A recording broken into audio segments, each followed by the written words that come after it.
Hey there, friends. Welcome back. This is episode 11 of Who the Heck Did I Marry? And we had just talked in the last episode about my proposal. So we had gone to the sand dunes in California. He had taken me up on a high dune at sunset, took some pretty pictures, proposed. I said yes, came back to a camp full of our friends who were ready to party and congratulate us on being engaged. So at this point in time, it was late November, not quite Thanksgiving, but now we're going to go into the holiday season. So we've got Thanksgiving, we've got Christmas. We're starting to kind of settle in a little bit to his family, my family. If I haven't said this yet, he's an only child. Ken, both of his parents are living and married at this point, and everything is going well. Now there's my parents involved. My dad did let me know that he did go and ask permission to propose to me, and my dad kind of said to him that Jill's been waiting for a very long time for that right person, somebody who she can be with for her entire life. And if you believe that you are that person, then yes, you can marry my daughter. So good to know that he proposed. Or that he asked my dad's permission before he proposed. So we're going to jump through Thanksgiving and Christmas, and we're going to get into January. So January, he is working for the Four Wheel Aftermarket Parts Company, and he now has an Arizona driver's license, and he's driving to work one day and apparently makes what is called an erratic lane change. So the way I was told the story, he was on the freeway going to work. An older person merged onto the freeway improperly, cutting him off. So he quickly swerved of the speed that he was going. He quickly swerved into the next lane to avoid hitting them because he was going so quick. I don't know if that meant he was speeding, but anyways, an officer was there and saw it happen and pulled him over. So when they pulled him over, come to find out that he had had a DUI in Arizona, and that this DUI, the terms of his, I'm going to call it the plea agreement with his DUI, was not satisfied. So because in Arizona, again, I'm not sure the laws elsewhere, but from what I understand, in Arizona, on a first DUI, you can, it's up to 30 days, I believe, in jail, or you can take a plea agreement. And if you take the plea agreement, you have to do 24 hours in jail, which most people do at the time of their arrest, give or take. And then you also have to take an alcohol awareness and defensive driving course. So kind of a combination of defensive driving along with the alcohol or any form of an intoxication, whether that be drugs or alcohol. Okay, so what I was told is that he did all those things and he went and took the class like he was supposed to. But when the class is over, they gave you a certificate, and you have to take that certificate into the courts wherever you were tried. And then you have to prove that you've completed all of the requirements of your agreement. And that is what he failed to do. So here he is getting pulled over for an erratic lane change. He now has a new driver's license. They run his driver's license and find out that he has an open warrant for his arrest because he did not satisfy the terms of his DUI plea agreement. So the officer, while is talking to him about this, and did you know you had the open warrant and you're not even supposed to be driving? He was like, no, and I just got my driver's license back because I had moved to Michigan. So he basically said, I didn't know. I'll do what I have to do. I'll take care of it right away. And the officer gets a call on his radio of an accident like 2 miles up on the freeway. So he says, I really have to go, but you are not allowed to be driving. You need to call somebody to come. I want to come and check that your car is here when I'm done with what I'm doing, or that somebody has come and moved your vehicle. Like, don't drive away in your vehicle. And he was like, okay, I won't. So he calls his dad. His dad comes and picks him up. His dad takes him to work.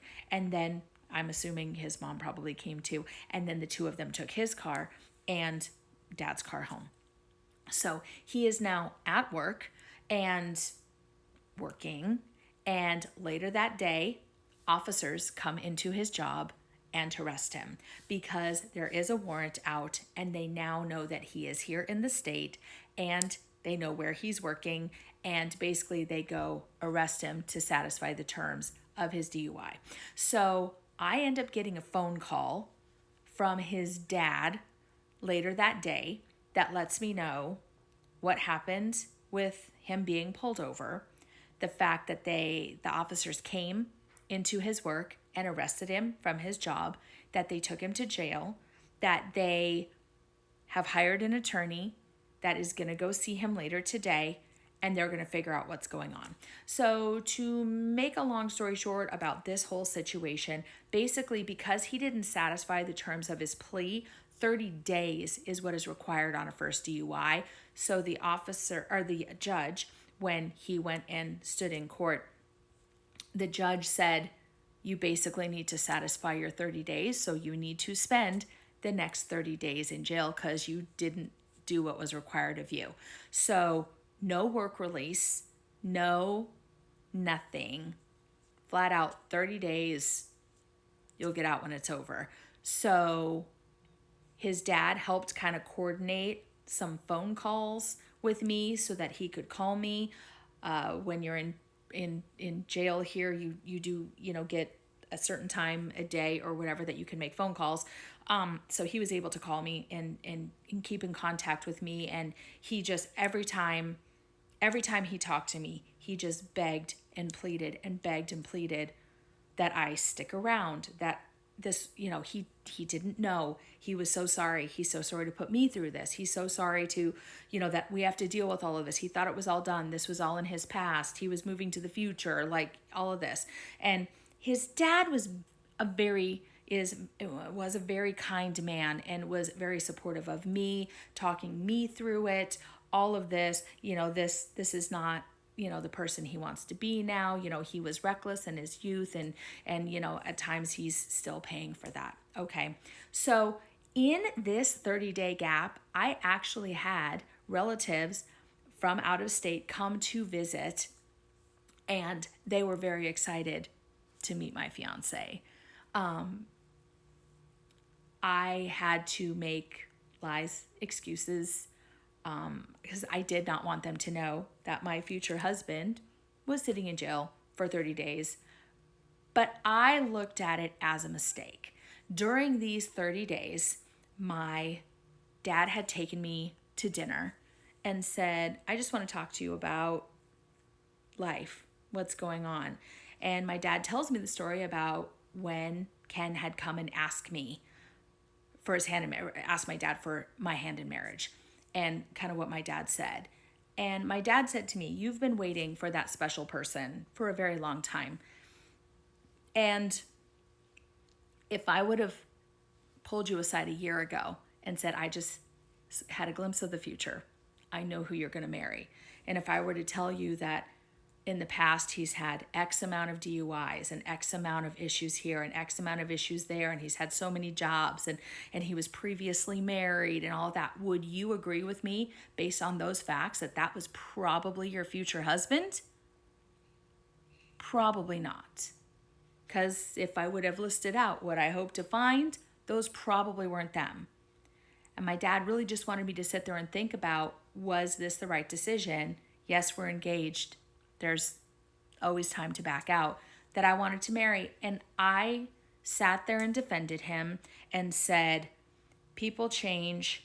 This was 5 years ago before he left the state that he made these mistakes.